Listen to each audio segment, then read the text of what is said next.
Welcome. I am filling in this evening for Jeff Lurie, who is president of the Bethlehem Historical. He can't be with us this evening, so I get the pleasure of being here with all of you. So again, welcome. And we always start with a round thank you to the Bethlehem Public Library for partnering with us to present these talks. We're very grateful for that partnership, so that's wonderful. And then I do have some announcements for you.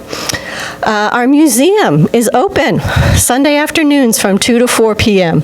We've got a new exhibit that looks at Bethlehem's Revolutionary War veterans, so if that's interesting to you, and also the 1976 bicentennial celebrations. I personally remember the tall ships at Newport in 1976. Do any of you remember a Conestoga wagon train? It stopped in Bethlehem in 1976 to celebrate the bicentennial. And apparently there was a history barge that went on the Erie Canal in New York State. A barge all full of history exhibits went on the Erie Canal, was in Albany, down the Hudson River. I had no idea when all that stuff happened. So anyway, I encourage you to come down and visit us. The museum, it's at on River Road in Selkirk. It's about a 12-minute drive from here, so please do come down. We are going out and about the Bethlehem Historical Association with the Underground Railroad Education Center. We're going to tour the Myers residence on Saturday, February 28th. The tour starts at 10. You do have to pre-register for that, and you're lucky because I am coordinating the outing, so you pre-register with me. So come talk to me after. I'll put you on the list if you're interested. And let's see, one more thing. Our next talk, March 24th, Rob Haberman will be coming back again to talk about James Selkirk and his adventures during the Revolutionary War. And this is the James Selkirk that our little hamlet of Selkirk is named after. So he'll be talking on the 24th. So as you can see, I dare say, we're an active group, the Bethlehem Historical. We're a fun group of just history lovers in all its shapes and forms. And if you'd like to get more involved with us, we'd be happy to talk with you about that. We're always looking for volunteers and new members and all of that. And you're quite welcome to visit our website, bethlehemhistorical.org, for details on anything you might need. All right, and without further ado, it is my pleasure to introduce our speaker tonight, Dick Muggeo. He is a retired history teacher from Catskill, New York, where he taught for 30 years. He's a husband, a father, a grandfather, and a World War II buff who traces his interest in the war to his father's service in the Pacific in 1943 to 1945. And he's with us tonight to talk about women in World War II. So thank you very much. Thank you.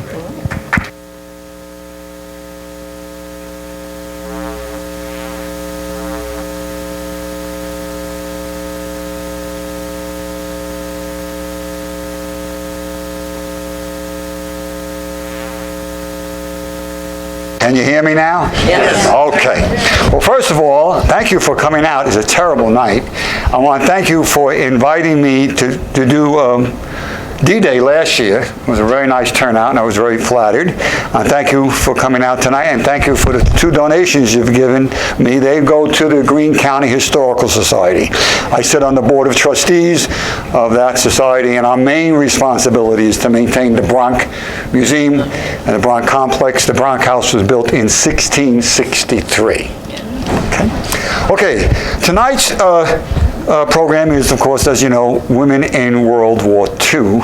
And it's women in World War II, not American women in World War II. It's women in World War II. Okay, we're going to cover a lot of women from a lot of different countries. Okay? All right. Where do we begin? At the beginning. Okay. World War II fought from 1939 in Europe till 1945, involved 2 major groups, the Allied powers, also known as the United Nations, and the Axis powers, also known as the Evil Empire.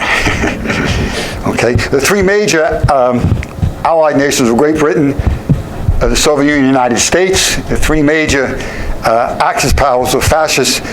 We should go in order. Nazi Germany, fascist Italy, and Imperial Japan. Women in World War II okay, from these countries did the same things they did, the traditional things they did in every war that was ever fought, especially the most recent one, World War I. There were women who rolled bandages in anticipation of the many injuries that would be caused, wounds from fighting, okay? Some women knitted little hats and scarves and sweaters to be mailed to the guys on the front lines. Everybody hear me okay? Some women passed out coffee, hot chocolate, donuts, and sandwiches to the young men as they boarded the trains that would take them to the camps where they were training, or if you're in Europe, those trains could take you right to the front lines. Some women served as hostesses in recreation centers, providing very valuable friendships and camaraderie. Some women entertained the troops through organizations like the USO. There's other traditional things they did, and you probably know about them. But what I would like to concentrate on is the specific jobs women took on in 7 countries involved in the war. Okay, so we're going to begin with Nazi Germany. Now, Nazi Germany, many women did some of the things we already talked about, but they had 3 kind of special things. Many women in Nazi Germany and in many of other countries served as auxiliaries. They were served in non-combat roles. They were secretaries, chauffeurs, aides to generals. They worked in communication systems. Did a lot of things that you all know women in all the services over did. In Germany, a lot of that happened. Young German girls of pure Aryan race, that's important, were automatically enrolled in the League of German Girls on their 10th birthday. Automatic. You don't have to worry about it. They'll do all the paperwork for you. You're going to stay in the league until you're 18. During those 8 years, you're exposed to Nazi propaganda, Nazi doctrine, Nazi ideology. When you grow up as an 18-year-old, you come out as a good, loyal Nazi. You understand that it's your job to dedicate your life to the Führer and the fascist regime. No question about it. You're going to do it. Okay? Hitler, the Führer, believed the major role, listen carefully now, of a married Aryan woman was to be a supportive wife and a nurturing, productive mother. A German Aryan woman, married, who produced 5 children, was presented with the bronze Mother's Cross. 6 and 7, you got the silver Mother Cross. 8 children, you got the coveted gold Mother's Cross. Everybody wanted, every married Aryan woman wanted to have a Mother's Cross. Millions and millions of them were given out during the rule of the Nazis. And guess what day the ceremony was had in which they presented them? The birthday of Hitler's mother. He was all bad. I was going to say, man, he's all bad. So that's Nazi Germany. Next we go to fascist Italy. Okay? Mussolini did not have a Mother's Cross type program, but Italian women were encouraged to have large families. Knock them out. Make me a lot of children. He wanted the women to be loyal to their husbands, supportive to their husbands. He wanted them to be nurturing mothers and productive mothers. They were going to make the military men so that Mussolini could build the new Roman Empire, could turn the Mediterranean Sea into an Italian lake. That was their job. That was their responsibility. They kind of like knew it. However, by 1942, I forgot one thing. Not only were they encouraged to have children, they were discouraged from working outside the home. But by 1942, that's got to change. Italy's taking it on the chin.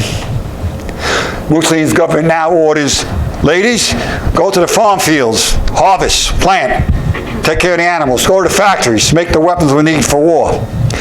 Now, when they did this, they were not replacing able-bodied men so they can go fighting. Every able-bodied man was already in the army.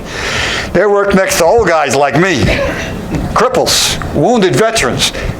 They actually became the backbone for the last couple of years of the war of the Italian armaments industry, pharmaceutical, any industry, because they needed it. Luckily for the Allies, the Italian women entered the war effort too little and too late. They don't have enough time to have an impact on the war. Going to be different from our friend over there. Next, we go to Imperial Japan. Cultural norms in Japan dictated that you should be quiet, obedient, in the background, seen and not heard. There were some opportunities for Japanese women to volunteer, but they were few and far between. Mostly, they're supposed to be seen and not heard, the old sexist view of women, okay? Yes, some did serve in auxiliary roles, I'm not denying that, but that's what most women did.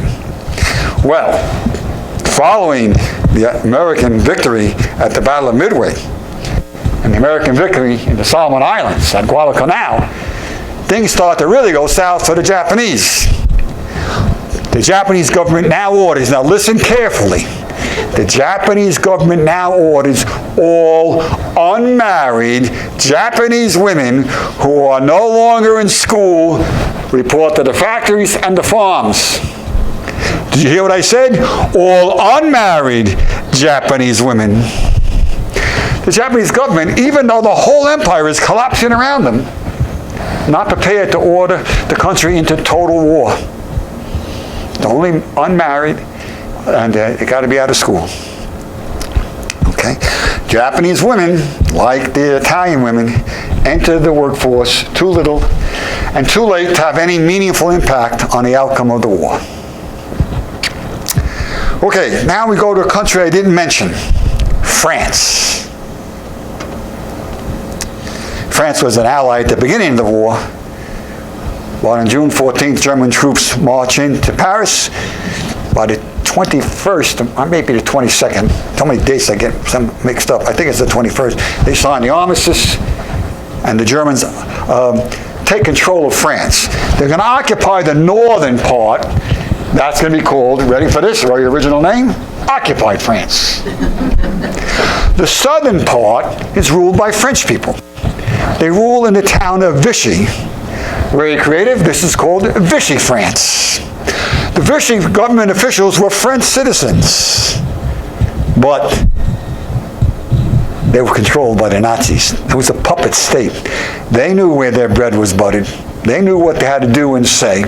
They helped round out French Jews, their own countrymen. They sent their own countrymen to concentration camps. Okay?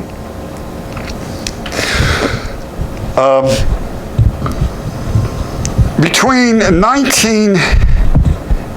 June 1940 and June and November 1942, members of the French resistance took action against both the Germans in the north and the Vichy government in the south. I want to talk a little bit about these resistance people. They're known as resistance fighters, the underground, the partisans, okay? They existed in both Italy, where they went against Mussolini, and in France, where they went against Hitler. We'll talk about them for a little bit. In 1942, November, the Allies land in French North Africa. The Germans' reaction to this is now they occupy all of France. All those good, loyal Vichy's who did everything they were told, they're arrested and sent to concentration camps. France is now ruled by the Germans. The French patriots, the members of the resistance, will now do what the Italian resistance guys did. And I put them both together because it's the same story. In Italy, they're going against Mussolini.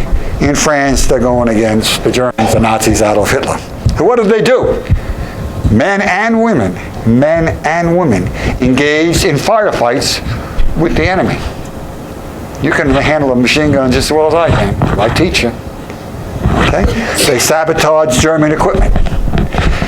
They took great pleasure in assassinating members of the Gestapo. They trail them for days if they had them. And they can get that SOB. He killed my mother. He killed my sister. Okay? They sabotaged German equipment every chance they got. In France, okay, they're going to do a little bit more.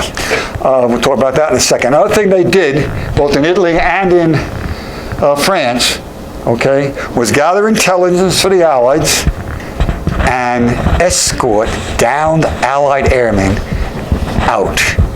In Italy, it's through the occupied zone of Italy and then down to the southern tip where the Allies landed. They would sneak them out.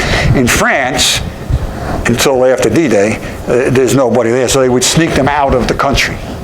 Okay? Very important. Now in France, now no more for Italy, because now we're going to France, June 6th, 1944. The underground is alerted, get ready, we're going to call upon you. They now increase their activities. They derail trains that carry ammunition and men to the front lines. They blow up bridges. Trucks can't cross the bridge. Okay? They increase their activities. They do a very important thing. They cut underground cables and drop telegraph and telephone lines. This was critical to the Allies' effort because now the Germans have to use radios to make contact with their forward units. Radio signals can be intercepted. And the Allies had long ago broken the German military codes. So they knew exactly what orders were being delivered to whom and what they were supposed to do, thanks to the members of the French resistance. Okay? Now we'll go back to both. Both members of the Italian resistance and the French resistance knew, if captured, man or woman, if captured, you're going to face interrogation, torture, if you're lucky, a trip to the concentration camps. If you're lucky, a trip to the concentration, yeah, because if you're unlucky, they're going to put you up against the wall and shoot you. At least you got a chance to survive. Okay? I'm sure you've heard stories where resistance killed a German officer, and then the Germans who were still around round up 100 innocent people and kill them. You kill one German, we kill 100 of you. Very hard to be a member of the resistance. Okay, so I think we got a good job there in France. Now we go to the Allies who still fought. France is out, and they surrendered June 14th. The city of Paris falls June 21st. They signed a treaty. We're going to go to the Allied powers. I'm going to start with the Soviet Union. The Soviet Union is also known as Soviet Russia or simply Russia.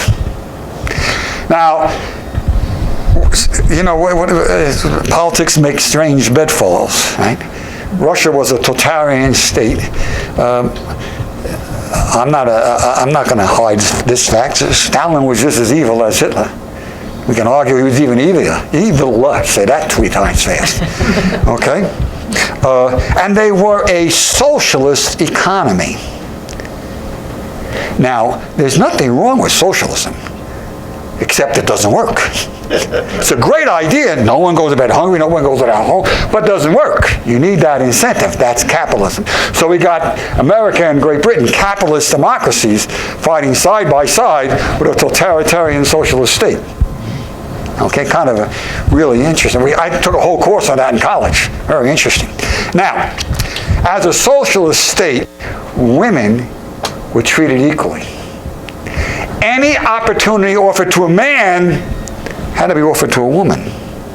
So before Germany even invades Russia, June 21st, 1941, June 22nd, 1941, you will go to a farm in Russia, and there will be women doing the hard physical labor of harvesting and planting crops and looking after the livestock.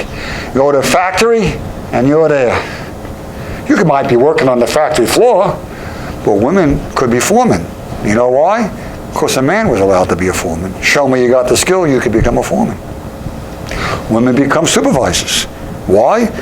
Men were offered that position. Women had to be, as long as you showed you could do it. So it was equal. That's the pretty cool thing about that, you know, be equal. All right? So even before Germany invades, we have all these women working. So when Germany invades, Russia, Soviet Union, Soviet Russia, whatever words you want to use, has, what, millions and millions of women already trained to do the work. They don't get hurt. They're going to there, and they're going to produce the food that's needed and the weapons that are needed. In the Soviet Union, and only the Soviet Union, women served as frontline combatants. They carried guns. They drove tanks. They were men, in that respect, equal, right? Men and women have to be equal, okay? It's estimated that 800,000 Russian women served in the Red Army. They dug the latrines, and they dug foxholes. They drove tanks, and they drove jeeps. They fought on the front lines, right next to their male comrades. They did their fair share of the fighting, and they did their fair share of the dying. In the Soviet Union, women served as snipers. They played a key role, am I right, loud boys? No one's yelling at me. They played a key role in the defense of Stalingrad. The battle for Stalingrad is the longest, deadliest land battle in World War II. From July 1942 to February 1943, Russian and German troops will fight street to street, house to house, door to door. Bloody, deadly fighting. Both sides employed snipers, silent killers, hidden in the debris of the devastated city. It's estimated the Russians used 2,000 women as snipers. Only 1/4 of them, 500, survived the war. In the Soviet Union, women served as combat aviators.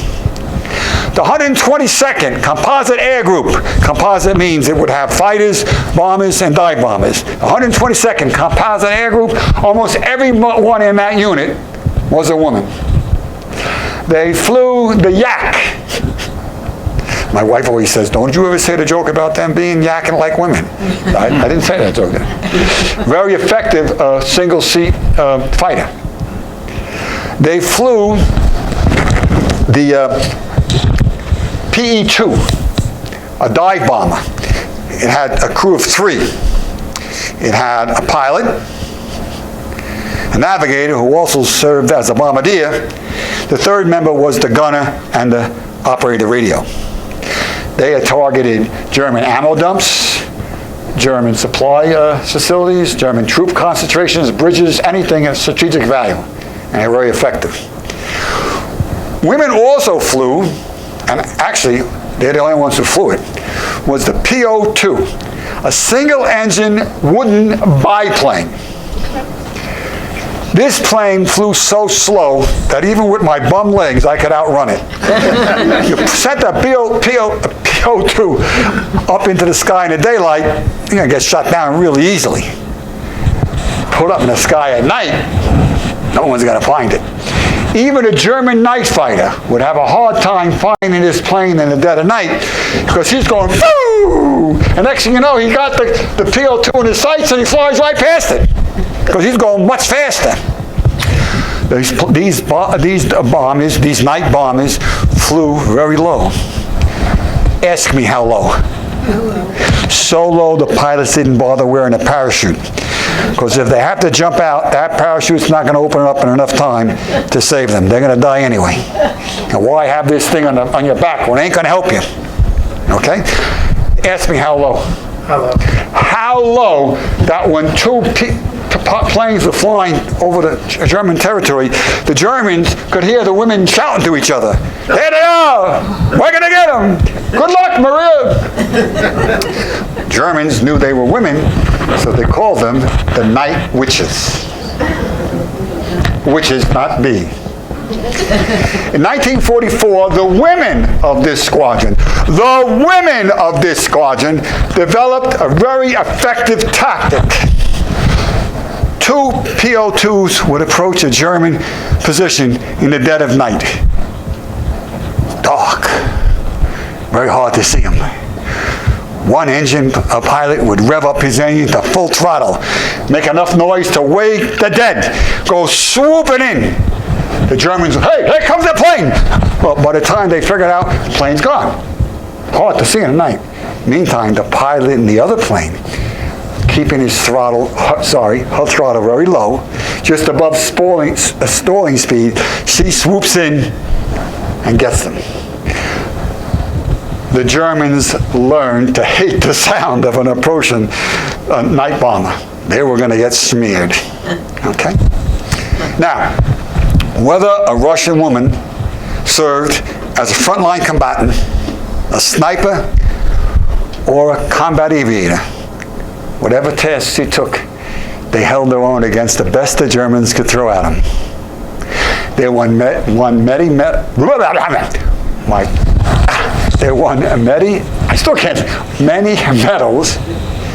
Say that 3 times. Many medals and commendations, including the Hero of the Soviet Union, the highest award presented to a member of the Soviet community, okay, for their service in the Great Patriotic War.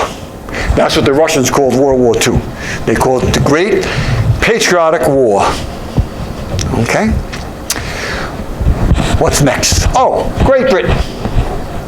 Now, Great Britain is officially known as the United Kingdom. England, Wales, Scotland, and Northern Ireland. And in my conversation, I'm supposed to say Great Britain or the United Kingdom. A lot of times I'll say England. I don't mean that. It's the United Kingdom. Okay? When the war began, there were about 7,000 women serving in the British Army as auxiliaries, non-combat positions. Even the Royal Navy had auxiliaries, although they were stationed at shore, not on a ship at sea. That would be combat. They were doing a very effective job. France falls, England stands alone. Churchill's quite nervous. No more women conscripted into the armed forces. With every available man, able-bodied available man, manning the defenses against the anticipated German invasion, or working their butts off in the factories, he says, oh, we're not going to let women join the service. Young women are asked by their government to work in the fields, work in the factories. Young women respond to their government's order, and they do the best they can for their king and country. They're there. That was my mother-in-law. She worked in a factory in England during World War II. Okay?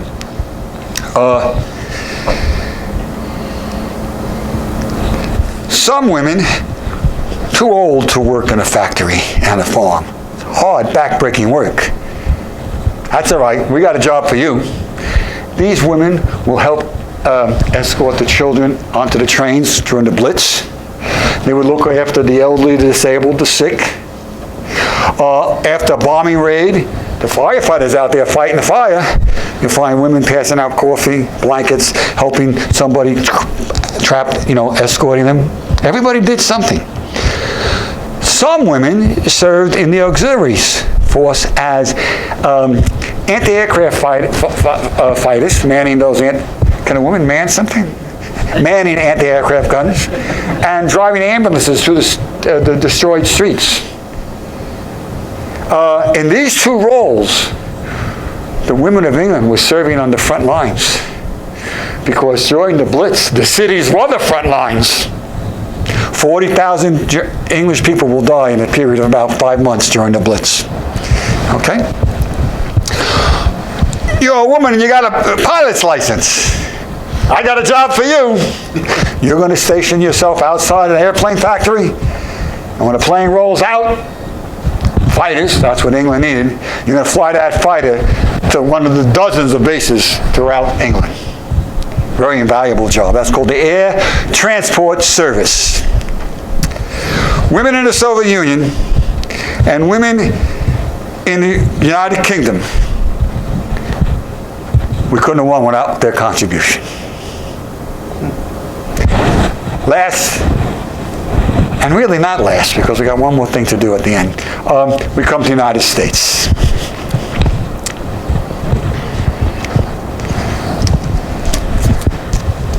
Rosie the Riveter. You all know about Rosie. In 1940, December 1940, President Franklin Delano Roosevelt issues his famous Arsenal of Democracy speech.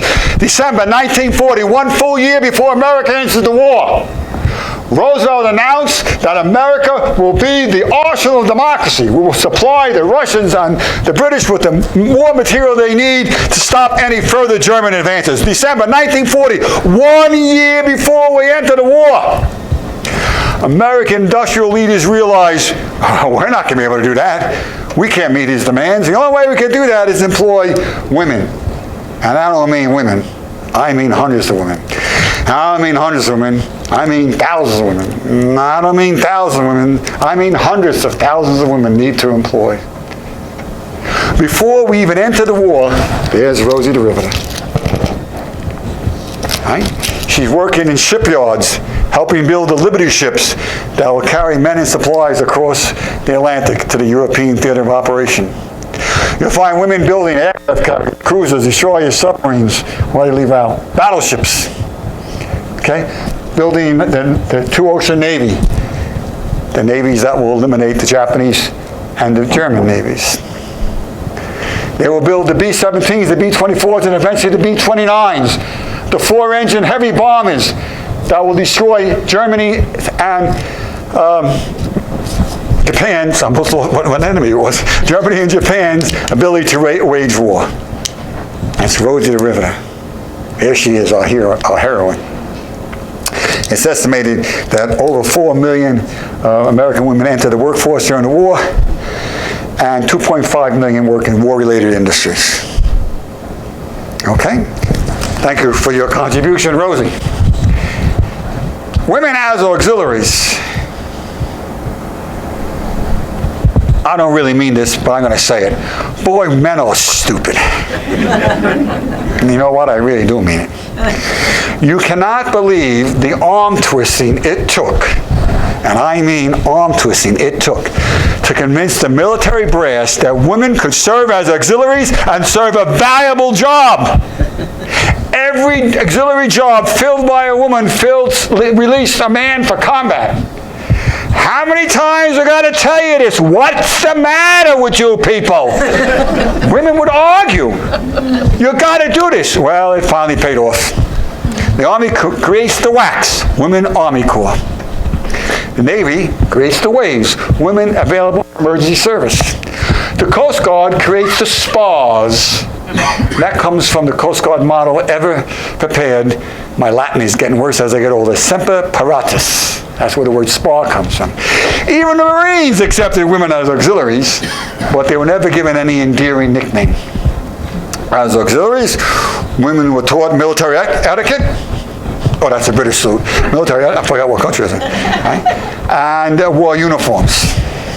They marched from their barracks to their classrooms, from their classrooms to the mess hall, from the mess hall back to bed. They woke up to reveille and went to sleep to evening colors. For the most part, they did not serve as frontline combatants. They were auxiliaries, except for Army and Navy nurses. Navy nurses were on the rock. Okay? Corregidor. Some were captured. Some were tortured. Some were killed. As soon as the Allies stabilized their lines on Normandy, women, nurses, there right away saving lives. We owe them a great debt.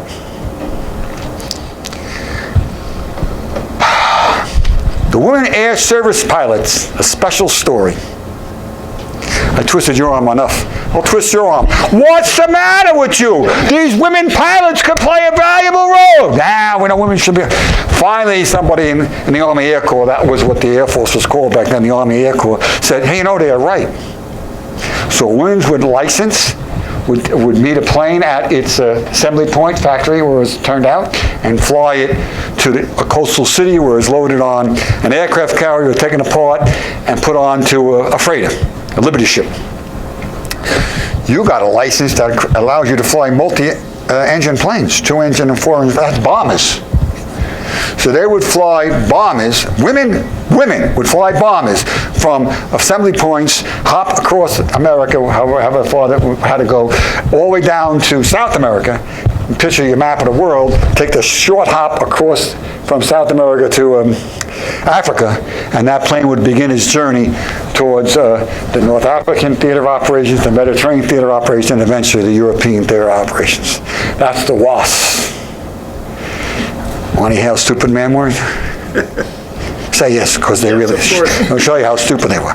They are disbanded in 1944, December. Middle of the Battle of the Bulge. No guarantee we're going to win this war. Women are doing a valuable job, and they disband them. What the heck's the matter with you guys?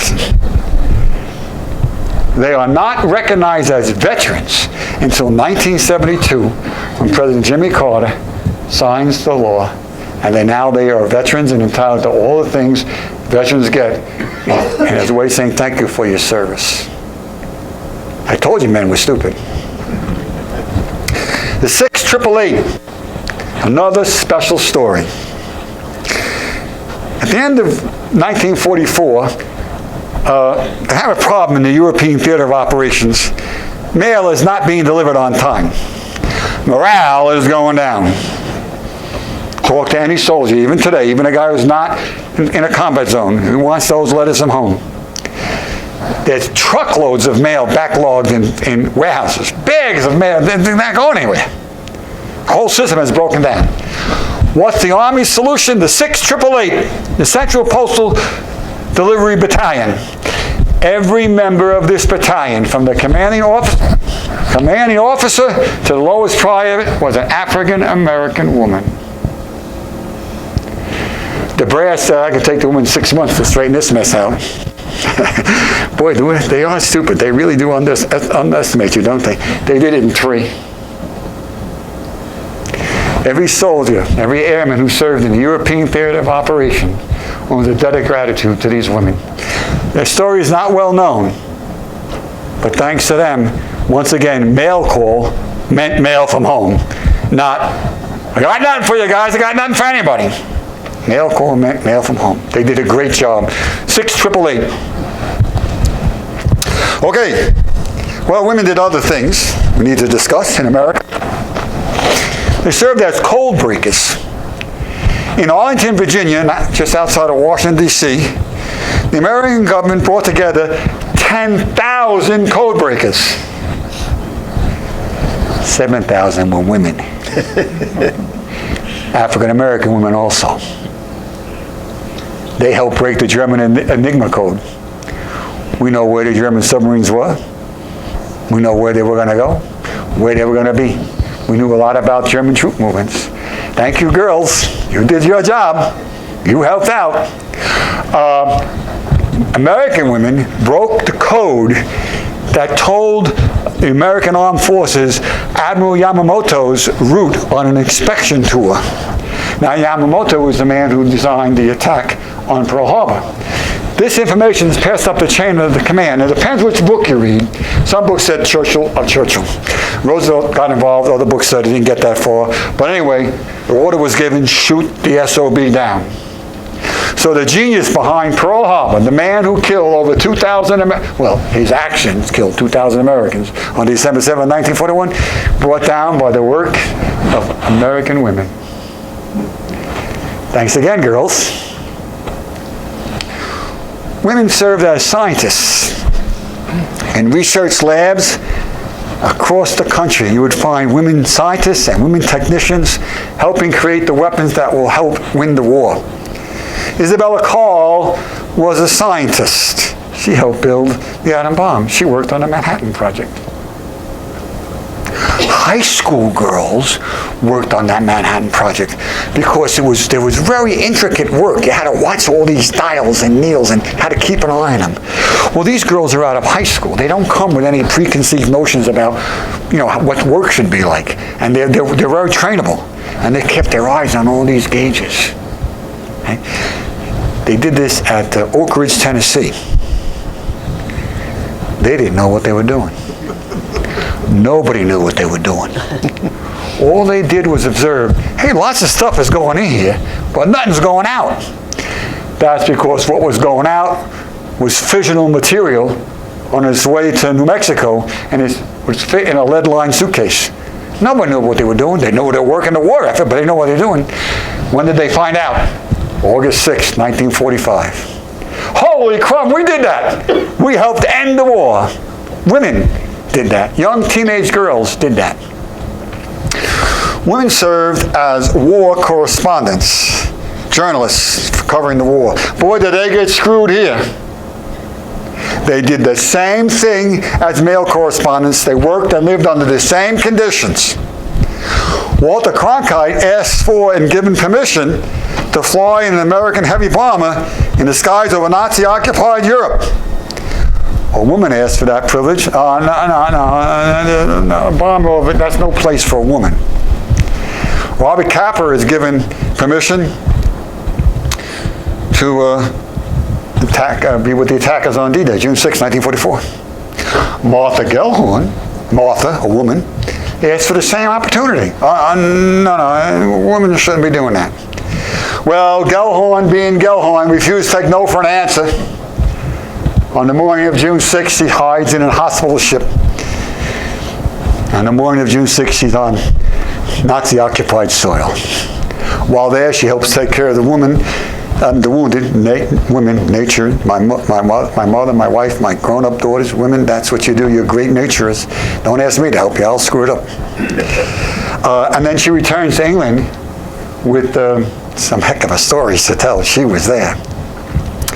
Okay, we got one more group of women to cover, and I put them at the end because they're not specifically from one country.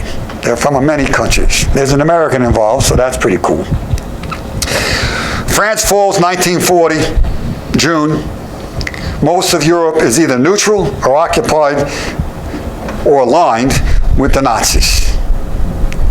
Winston Churchill, Great Britain's, United Kingdom's Prime Minister, says to his government, I want you to create a school, train a whole bunch of spies, get them into the continent, and his words, set Europe ablaze. That's his words. Use these men to set Europe ablaze. Hundreds of refugees occupied Denmark, occupied Norway, occupied France, are recruited, including 39 women. They are trained in the art of spycraft, how to send and receive Morse code, how to detonate explosives, how to operate a firearm. I'd like to share briefly two stories of two special women, and then we'll end up there. One was a woman named Odette Howes. She was a French woman. When she completed her training, she went into France. She didn't go on a tourist visa. They snuck her in. Okay? And she established a very effective spy ring. Very effective. He drove the Nazis crazy. They captured her once. She escaped. They captured her again. She's sentenced to death, not once but twice. But she survives the war. It's an amazing story. Her book is in the book list if you want to read it. Fantastic story. Another woman is an American. Her name is Virginia Hall. She had settled in Paris, and she felt right at home in the City of Lights.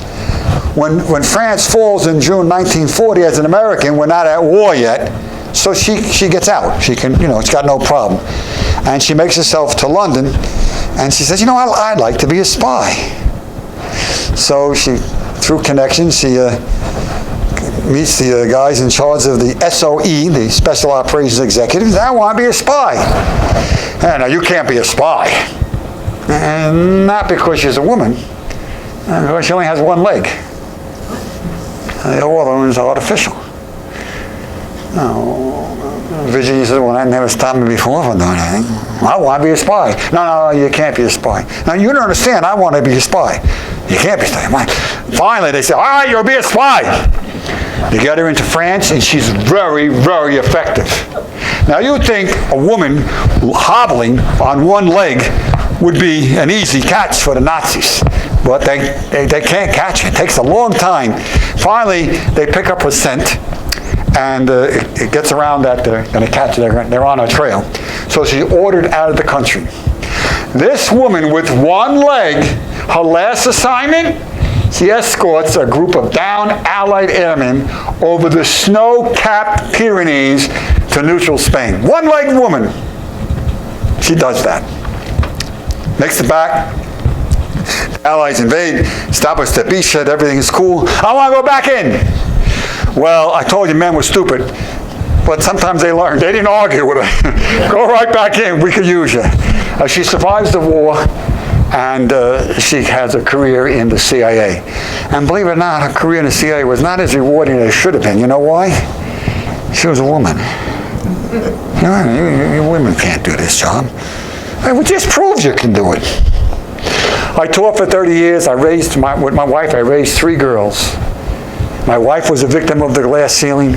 I told my children, my girls, never be a victim. Don't let anybody tell you you can't do something because you're a woman.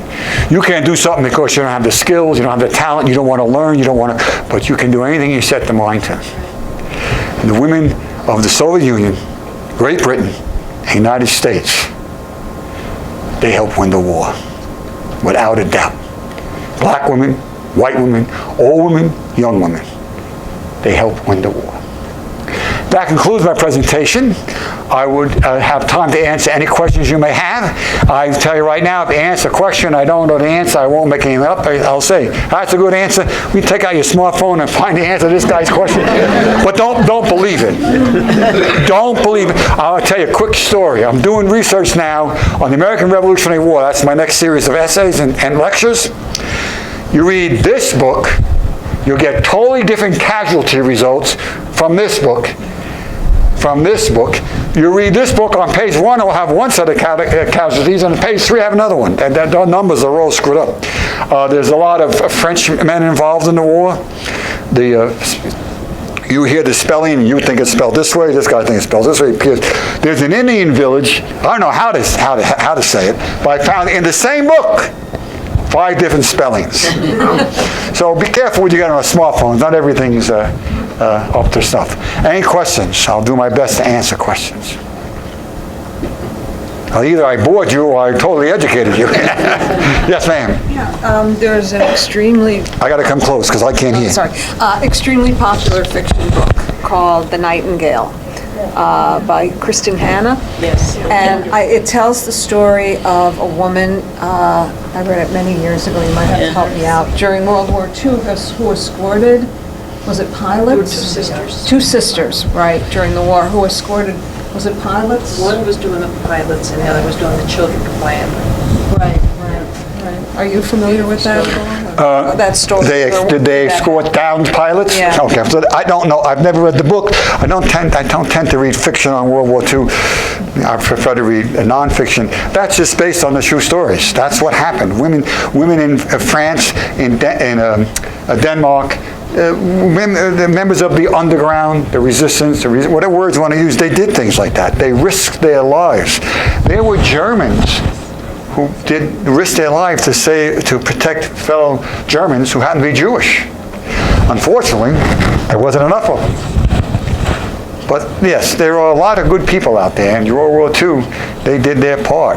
Yeah, that's based on a whole bunch of whatever she can actually make it up and it'd be true. Because all those things happen. They happen. My uncle landed at D-Day at Omaha Beach. He survived the war. He met a French woman and they married. He came home with a French war bride.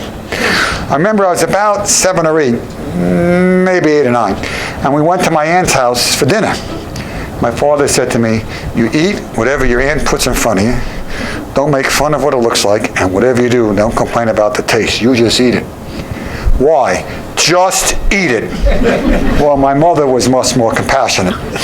Before we got there, she pulled aside and he said, Aunt Antoinette was in the French resistance. Complain about the food, this is what she's going to say to you. At least you're not eating rats. Now, I didn't know what that meant. I was only 7 or 8 years old. But as I read about World War II, I learned what it meant.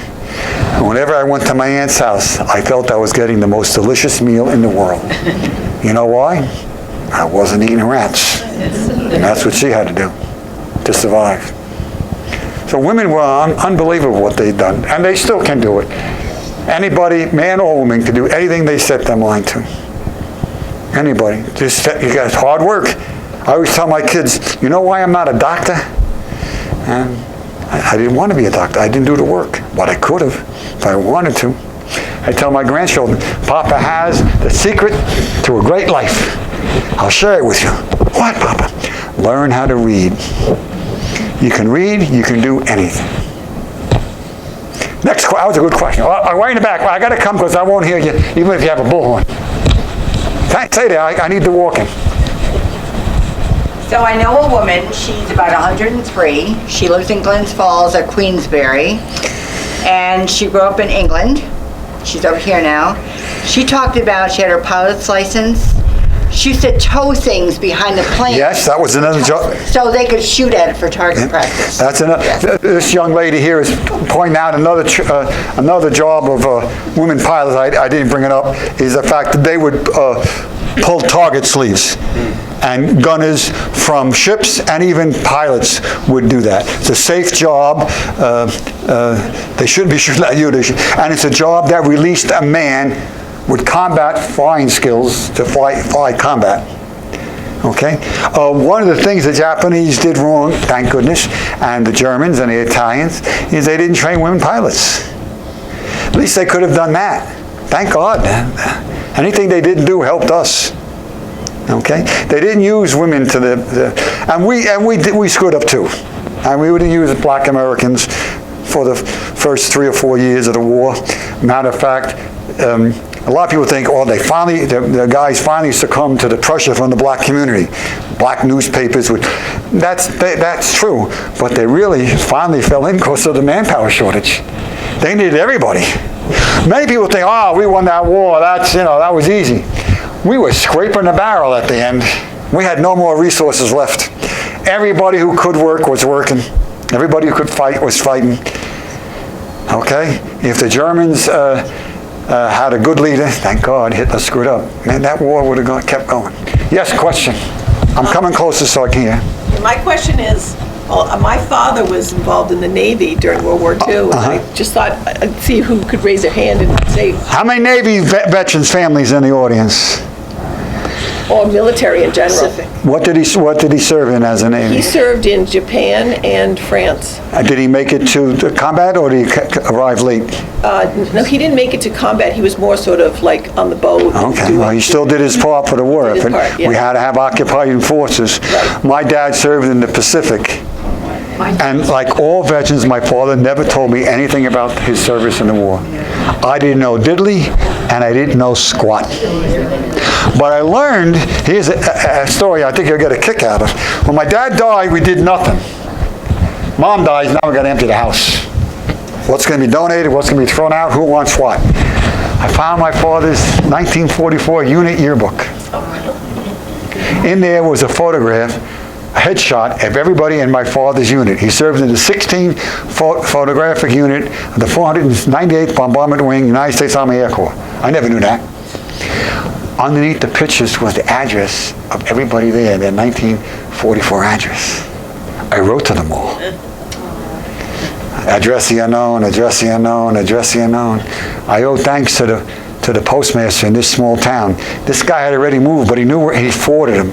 He's my father's best friend in the Army. And I said to him, look, I don't know nothing about Dad. Whatever you tell me will be a bonus.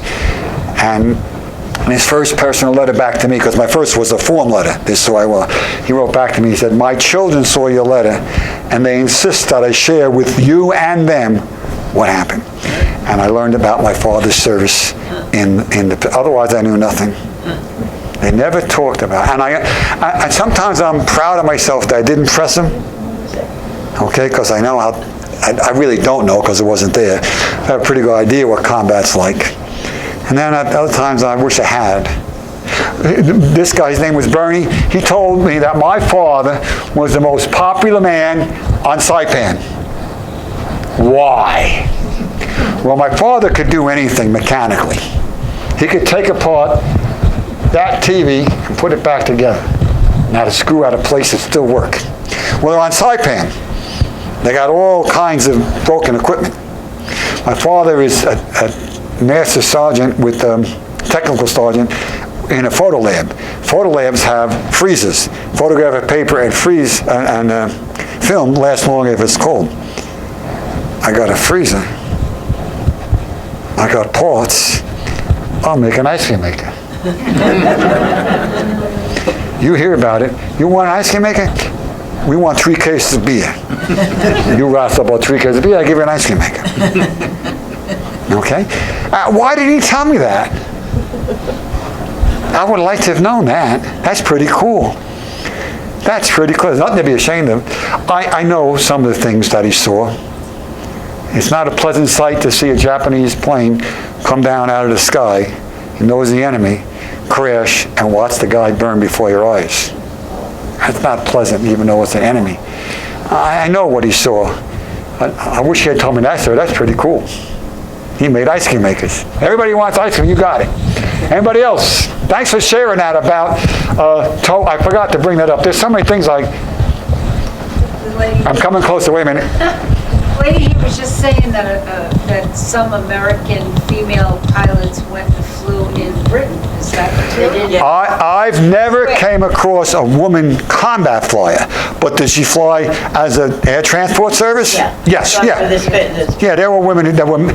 But they didn't let them do it here. Right. It took that arm twisting. Right, yeah. When war first starts, many Americans felt that they had to do their part, and we're not in the war yet. So they went to Canada, joined the Royal Air Force, and Canadian Royal Air Force, and flew with the British. There was an American unit. And when we entered the war, they were then absorbed into the Army Air Corps. Yeah, they would have done that. It's different now. Back then, we're so divided now. Back then, we were so united. On December 6th, 1941, you're an isolationist. You do not want to go to war. You don't want Roosevelt sending boys overseas. You wake up late on December 7th, you're no longer an isolationist. Those SOBs attacked us. I once had I told a story about Yamamoto being shot down, and they said that was murder. Murder? You want an example of murder?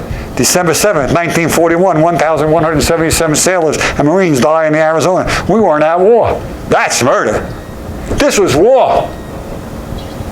I don't care if you're a general or private. You're a legitimate target. You mean murder? That's ridiculous. And this guy and I, we didn't see eye to eye at all. I mean, this is murder? It's the enemy. The guy who designed the attack on Pearl Harbor. If he didn't shoot him down, maybe he would have designed another effective defense for the Japanese. Maybe another effective offense for the Japanese. Could have killed more Americans. You call that murder? That's not murder. War is murder. Everyone wants to say war. Okay, everybody's a murderer. Next. Well, you guys ask good penetrating questions. Oh, I got 2 over here. I got to walk over. It's good for I just had knee replacement surgery, so this is very good for my exercise. Where am I? This lovely lady. Nice and loud because I'm old. It's more of a refresher for me, if you know the story. Hedy Lamarr, the actress Yes. at that time. I can't remember if she was a spy also, but I know she helped to design the radio waves that were able to get missiles across. Yeah, she was one of those guys, let me tell you, women in research labs. What's the famous black American woman who left America because of its racist and stood? Yeah, we know too. She's a jazz singer. Her name escapes me right now. But she left America because she... Josephine Baker. Got it. I love you. Thank you. I love you. You want to give me a high five? Josephine Baker, who had no reason at all to help America, was a spy. She hid stuff in her brassiere. She was loved by the Germans because here's an example of those ugly Americans, what they do, and they loved her and they expect that. She was a spy. Yeah, Lamarr was involved. There's a lot of they're all died now, but you look at old-time movies, you see a guy, Jimmy Stewart, very famous bomber pilot in World War II, ends up being a general. I think a brigadier general in the Army, in the United States Air Force. Douglas Fairbanks. Lots of guys stepped up to the plate. Ted Williams, the best example. He serves in not only World War II, but in Korea. Imagine the records he would have held if he didn't give up all those years of fighting and then the time to get back in shape. It was a different time. Everybody felt we had to do something to help, not to hurt. Didn't Julia Child do something? I've heard that, but I don't know. I know she was alive and did something, but I don't know. Anybody know what Julia did other than cook? Anybody? No? Another question? OSS? I'm coming closer. Hang on. What? Was the OSS before? Oh, yes, the OSS before it becomes the CIA. The Office of Selective Services. Yeah, that's where she worked, Julia? Yeah, I'm not surprised. You look through and you see all the, what we would call famous people who still, did their part. That then they weren't famous yet, and they did their part.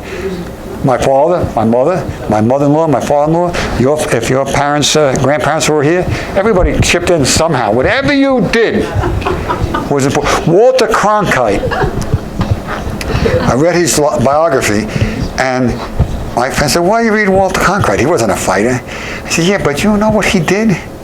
He sacrificed his time with his wife and his family to report on what the guys were doing, the morale. Ernie Pyle. My father met Ernie Pyle. He couldn't tell me that. You couldn't tell me that you sat next to Ernie Pyle? The heck was the matter with you? Ernie Pyle he met. What a morale booster he was. Writing about the average guy. So everybody contributed. Everybody could do something. Black Americans were held back for a while, but when they given a chance, there was Patton's Black Panthers. That's the name they gave themselves. They were his tank unit. They spent like 180 straight days in combat. You're not supposed to do that. Black or white, 180 straight days in combat. The Tuskegee Airmen, we've all heard about I got to meet 3 Tuskegee Airmen. Now, I know you're not going to believe this, but I was speechless. This mouth could not move. I was just, oh my God. 3 members of the Tuskegee Airmen. What they put up with. The Black Americans fought the double V. You know about the double V. Victory against fascism and Nazism, all that, and victory against racism. So they fought the double V campaign. Women, I think we really proved that they did their part. Another question. Oh, I love it. Question. I love when I teach when the kids ask questions. It's really cool because they always took us somewhere. I apologize. This is not so much of a question. That's all right. Something to share. Yeah. On Netflix, there's a movie, The 6888, about the male unit. Say it again. The 6888. Oh, yeah. My wife said there was a movie. I said, you want to watch it? I said, no, I read about it. I don't think. They may exaggerate things and say things that or highlight things that don't need to be highlighted. Okay, yes, the 6888. Their story was not the book on it. I'm old now. I don't remember one, but it's. I've been reading since I was 14. I didn't read about the 6888 when I was 14. Their story has finally been revealed. They did a great job. They were supposed to take 6 months. They did it in 3. Don't underestimate a woman. Black, white, green, or yellow. Don't ever estimate a woman. I know that I got married to one and have 3 girls. Who's raising a question? No, I was just going to make a comment. I'll make a comment. Comments are cool. Okay. That story about the 6888 was also in, I think it was Smithsonian Magazine. I'm sure it was. A lot of stuff was dropped by the wayside. How much was it racism? How much was it pure ignorance? How much was it because no one ever read the story? I constantly read about World War II, and every time I read, I find something new. A piece of minutia. This minutia don't mean anything. Don't make me a better person. Don't make me a better history teacher or a historian even.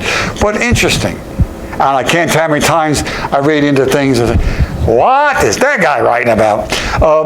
Jimmy Doolittle flies off the Hornet, 16 B-25s. I'm not lying. I read a book, a published history book by a respected author. Okay? He flew B-26s. No, he didn't.